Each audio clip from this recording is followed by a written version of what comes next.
Let me start with few examples of how generative AI is helping to evolve our products, starting with Gmail. In 2017, we launched Smart Reply, short responses you could select with just one click. Next came Smart Compose, which offered writing suggestions as you type. Smart Compose led to more advanced writing features powered by AI.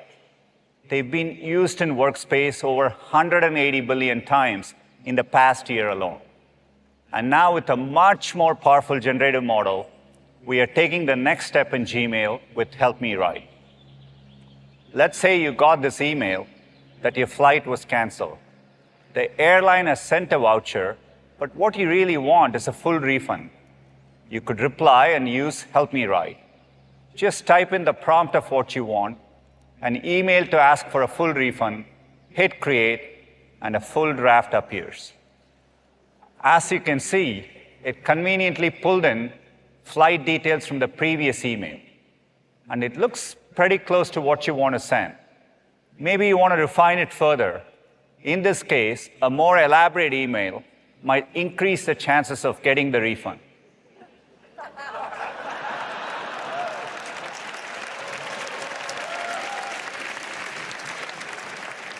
And there you go. I think it's ready to send. Help Me Write will start rolling out as part of our Workspace update.